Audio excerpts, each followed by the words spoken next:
রাত 10টা নাগাদ উপদেবতা বিতাড়নী প্রক্রিয়া শুরু করলাম। একটু দূরে বসে গোল গোল চোখ করে রণতাচরণ দেখতে লাগলো। পুজো আরম্ভ করার সঙ্গে সঙ্গে অনুভব করলাম এতক্ষণ ধরে স্থির থাকা বাতাস মৃদুভাবে ঘুরতে আরম্ভ করেছে। শান্ত জলাশয়ে পাথরের টুকরো ছুঁড়লে যেমন বৃত্তাকারে ঢেউ তৈরি হয়, কেমন যেন একটু শিউরে উঠে রণদা ভীত চোখে চারিদিকে তাকালো। আমি তার দিকে তাকিয়ে ঠোঁটে আঙুল দিয়ে চুপ করে থাকতে বললাম। কাদার উপর বালি ছড়িয়ে যজ্ঞের বেদি তৈরি করেছি। তার উপর জ্বলছে সরু সরু আকন্দ ডালের আগুন। ডান হাতে কুশি করে ঘি নিয়ে আহুতি দিচ্ছি, আর প্রতিবার মা হাতে ধরা আশ্যাওড়ার ডাল আঁচড়াচ্ছি ছাদের উপর।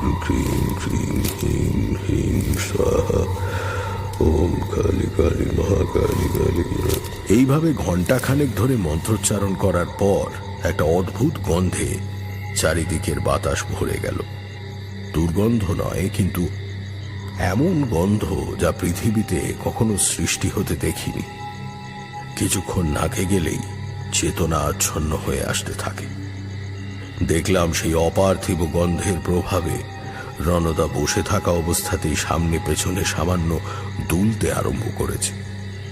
তার চোখ অর্ধেক বোঝা, মুখ ঈষৎ হাঁ হয়ে আছে।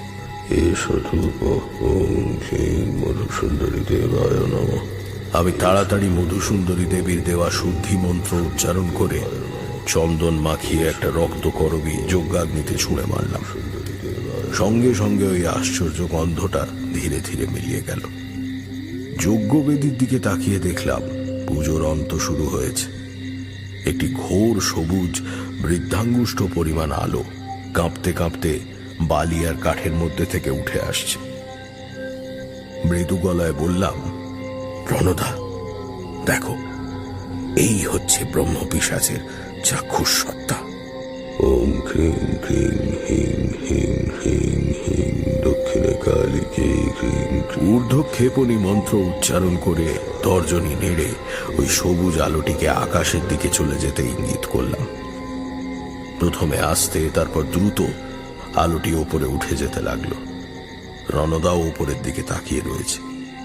অমাবস্যার রাতে আকাশে তখন তৈরি হয়ে গিয়েছে স্বাভাবিক অন্ধকারের চেয়েও অন্ধকার গোল গ্রহণী বৃত্ত। সবুজ আলোটা দ্রুত উঠে গিয়ে তার মধ্যে দিয়ে কোনো অজানা জগতে মিলিয়ে গেল।